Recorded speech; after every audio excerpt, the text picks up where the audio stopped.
Hello everyone. As Anglo classes में आप सबका स्वागत है।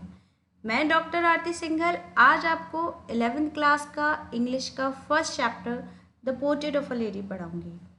ये चैप्टर लिखा है खुशवंत सिंह ने, और Khushwant Singh ji Indian author, writer, novelist और बहुत अच्छे जर्नलिस्ट थे।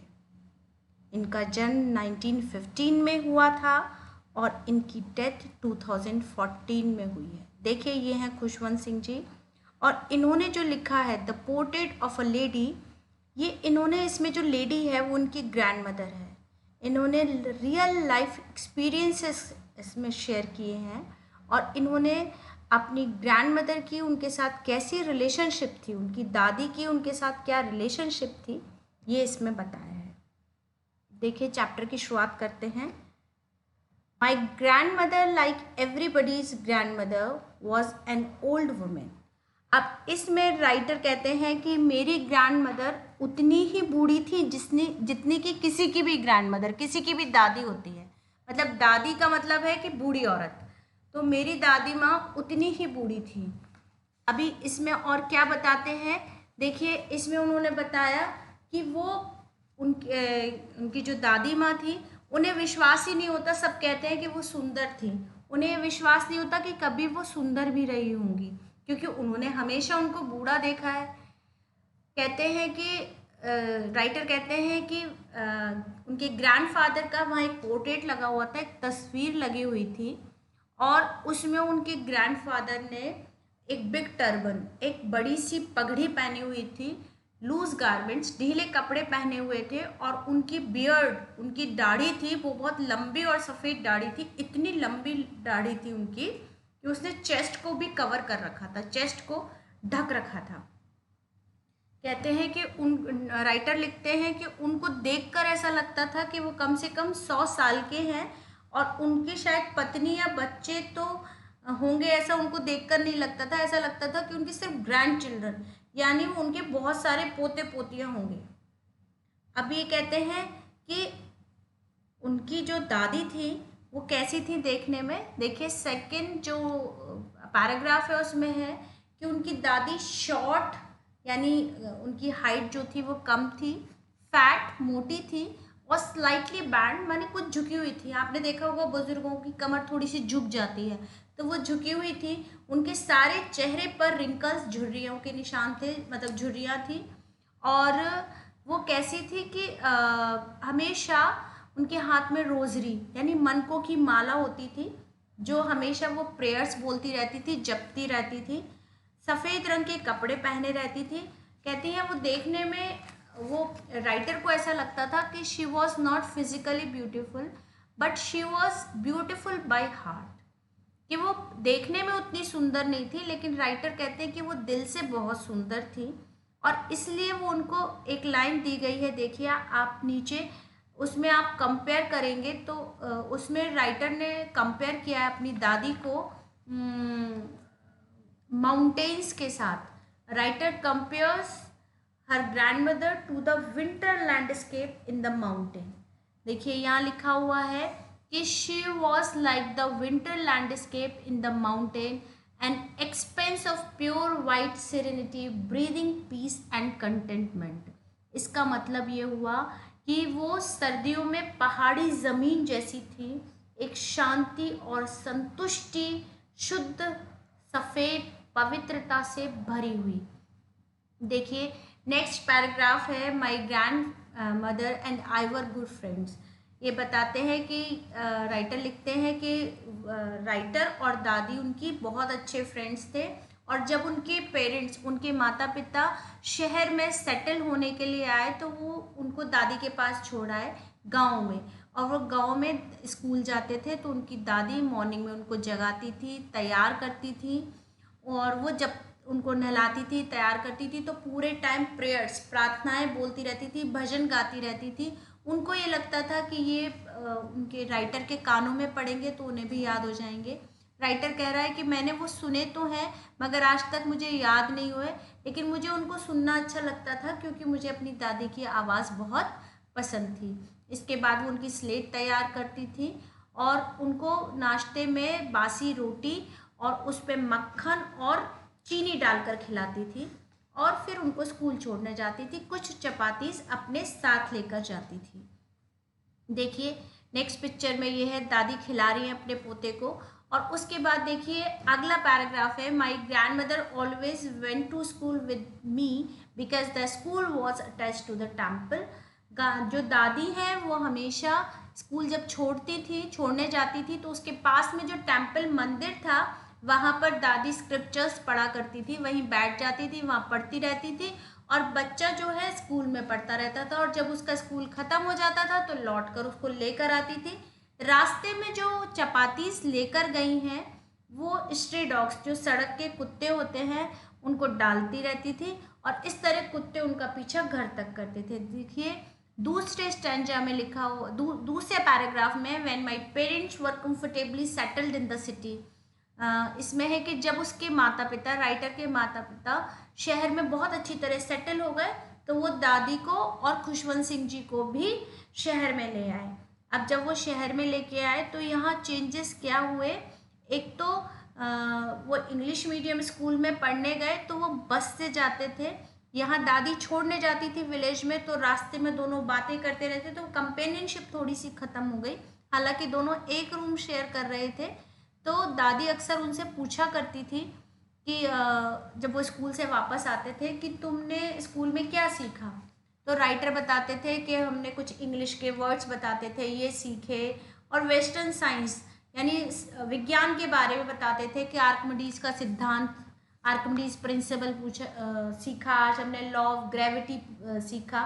तो दादी को अच्छा नहीं लगता था, दादी को लगता था कि आजकल की पढ़ाई में गॉड के बारे में या हमारे जो क्या बोलते हैं गॉड के बारे में और गॉड की जो टीचिंग्स हैं उनके बारे में मतलब अच्छे विचार नहीं पढ़ाए जाते हैं। उनको लगता था ये साइंस और इंग्लिश ये उतनी नेसेसरी नहीं, उतनी नेसेसरी तो है बट गॉड के बारे में भी बताया जाना चाहिए और हमारे स्क्रिप्चर्स के बारे में भी बताया जाना चाहिए।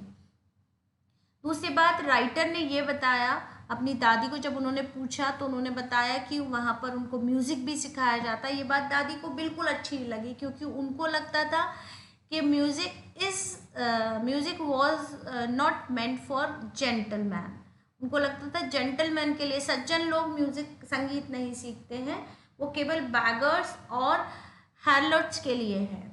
बैगर्स माने भिखारियों के लिए और हैरल्स माने प्रोस्टिट्यूट्स, वेश्याओं के लिए है।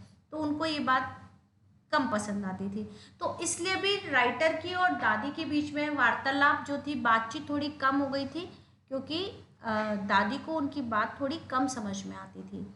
देखिए अब अगला, देखिए अगले पैराग्राफ में है when I went to university. इसके बाद जब राइटर यूनिवर्सिटी जाते हैं तो उनके कमरे भी अलग हो जाते हैं, तो जो थोड़ा बहुत एक कॉमन लिंक था एक रूम शेयर करने पे वो भी टूट जाता है, वो भी ख़त्म हो जाता है। अब दादी अपना ज़्यादा से ज़्यादा समय किस में बिताती हैं, व्हील स्पिनिंग, यानी वो सूत काटते हैं ना, जो वो काटने में बिताती हैं। रिसाइटिंग प्रेयर्स यानी अपनी प्रार्थनाएं बोलती रहती हैं। और सबसे अच्छा टाइम उनका होता है जब वो स्पैरस को खाना खिलाती हैं। उन्होंने वहाँ स्ट्रे डॉग थे गाँव में तो, और शहरों में उनको डॉग्स नहीं मिले तो उन्होंने बर्ड्स, पक्षियों को फीड करना, दाना डालना शुरू कर दिया। और वो उनका हैप्पीएस्ट आवर होता था, सबसे खुशनुमा पल होता था, खुशनुमा घंटा होता था जब वो पक्षियों को खाना खिलाती थी। देखिए इसके बाद जो नेक्स्ट पैराग्राफ है उसमें when I decided to go abroad for further studies, writer जो है आगे पढ़ने के लिए विदेश जाते हैं और उनको ये लगता है कि जब उनकी दादी को ये बात पता चलेगी तो वो दादी बहुत अपसेट हो जाएंगी, लेकिन ऐसा कुछ नहीं होता। दादी बहुत काम और कंपोस्ट, बहुत शांत रहती हैं, किसी भी तरह का कोई इमोशन शो नहीं करती, बस पूरे टाइम प्रेयर्स करती रहती हैं। राइटर के फॉरहेड पर, उसके माथे पर किस करती हैं, चूमती हैं उसके माथे को। और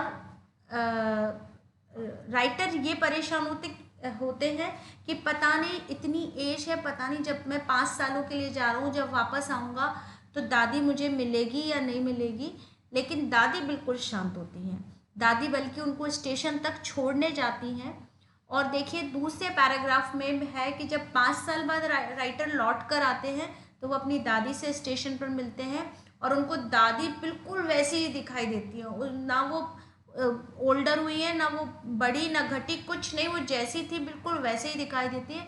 घर उनको सब कुछ वैसा ही नज़र आता है। और राइटर को वेलकम करने का तरीका क्या, वो शाम में अपने पड़ोस की लेडीज़ को, औरतों को इकट्ठा करती हैं और ड्रम बजाकर ज़ोर ज़ोर से गीत गाने लगती हैं। जैसे कोई योद्धा जब लौट कर आता है ना, वॉर से, युद्ध से लौट कर आता है, तो उसके वेलकम के लिए, उसके स्वागत के लिए जो गीत गाए जाते हैं वो गीत गाने लगती हैं। देखिए इसके बाद क्या होता है, the next morning she was taken ill. अगली सुबह वो थोड़ी सी बीमार हो जाती हैं, उनको हल्का बुखार था और डॉक्टर उनको बताते हैं कि कोई बात नहीं, ये ठीक हो जाएगा। लेकिन दादी ये समझ जाती हैं कि उनका अंत समय नज़दीक है, अब वो नहीं बचेंगी। और क्योंकि उनको ऐसा महसूस होने लगता है तो वो सबसे बातचीत करना बंद कर देती हैं।